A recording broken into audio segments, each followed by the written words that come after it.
guys, welcome back. I am Tiffany Benson, one half of Team Benson, and I'm not in my normal garden attire today because I am heading to a meeting right after I film this video.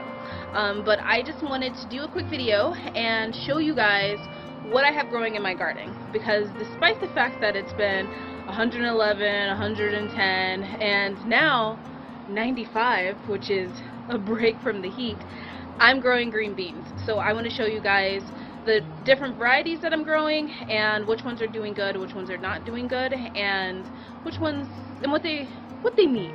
So let me show you guys real quick. So first, if you guys haven't seen on my Instagram, this is what I did to the backyard. The wind is blowing, so it has blown all of these empty pots everywhere. I'm going to be filling those as soon as we are for sure under 100 degrees, which hopefully will be in the next couple of weeks. But I was inspired by the Homestead, and I put down red mulch all over here. I put it on Instagram, and some people did say that they thought it might be toxic to dogs, but I have been using this mulch in my garden. It does keep away pests, helps retain water, and also Diamond never had any issues with it. And on the bag it says non-toxic. So I think it looks beautiful. You guys tell me what you guys think below in the comments. So now let's talk green beans. So this is my green bean patch. It's growing quite well, and I am growing currently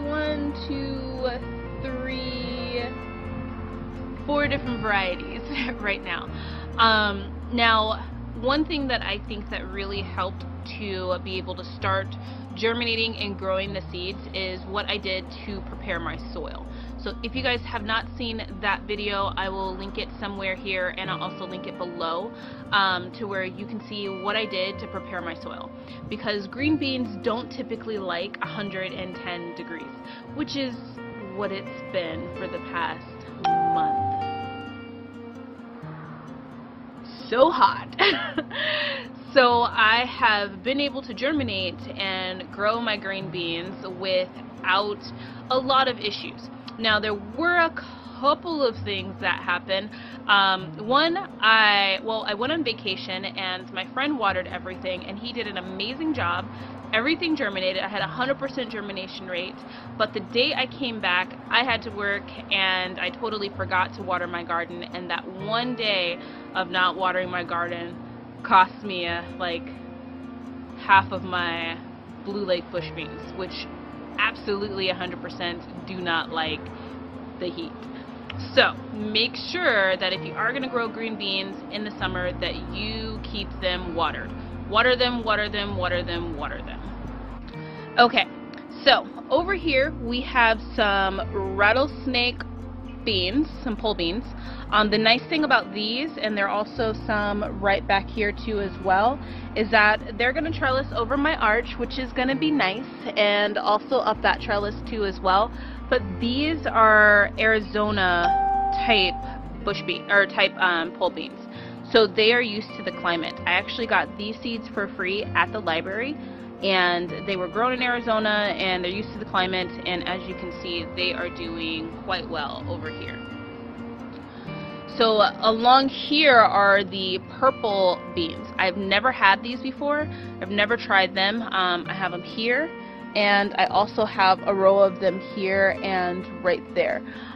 These are doing really, really well, and they also aren't like leggy, and their stalks are pretty sturdy. So if you guys are living in a hot climate, I would suggest these so far. I haven't tried them, so once I try them, then I can tell you 100% if I suggest them. But right now, they're growing, they're okay with the sun and the heat, and they have strong stalks on them too as well.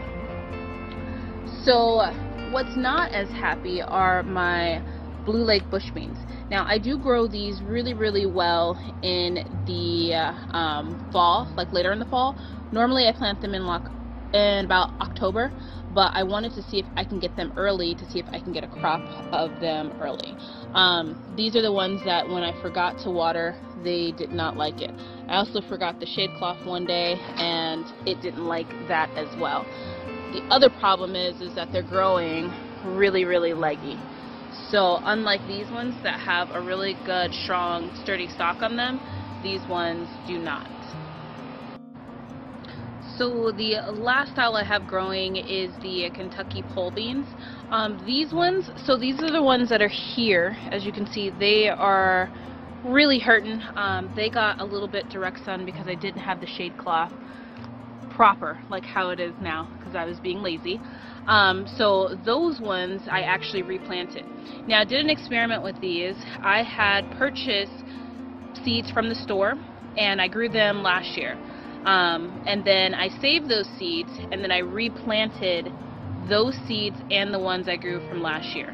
The ones, which are these two, the only ones that are still partially alive, that one down there I think is done, they grew and they survived not having the shade cloth where all the others died. But I went ahead and I replanted. As you can see, there's little baby ones popping up. I replanted this trellis again with the seeds that I saved from last year. So I'm hoping that the Kentucky pole beans pull through. If not, I know they'll be amazing in later October or early October, late September, and they'll be growing all the way up this trellis and will be beautiful. So I'm just being impatient and trying to get them to grow late August, early September. So in order to make all of this happen, I used a shade cloth. And I use a 50% shade cloth because we had some high temperatures. And as you can see, I mean, they're growing. They're not really happy about them. Some of them are growing better than some of the other types, but they are growing. So the nice part about having some of them die off, which, you know, nobody wants their seedlings to die off, but the nice part is that I can replant all of the holes, and then that way I will have harvest at different times. So I'll have a big nice harvest, you know, right maybe late October, and then I'll start getting a huge harvest in for Thanksgiving, which is what I want because we have people over and I want to make sure all the green beans come from right back here. So I'm going to be growing some other types too as well. The other thing that is really important is that I didn't plant these until the sun moved. So the sun wasn't so direct over here during the later part of the day, which we reach about 100 degrees after about like 3 or 4. So the sun is completely gone from on this side of my yard at 3 or 4. So that's how I knew it would probably be okay if I had soil that was healthy enough and I did provide it some shade. So that's all I got for you guys today. I'm excited and I can't wait to show you guys more of my green beans as they grow and give me nice green beans that I can saute and boil and make southern green beans with. So if you guys haven't already, please subscribe. It is really helping my channel out and it's growing, and we're creating like this little gardening group that I'm really excited about. So yeah, subscribe, follow the fun, and if you like this video, give it a big thumbs up. Alright, bye guys.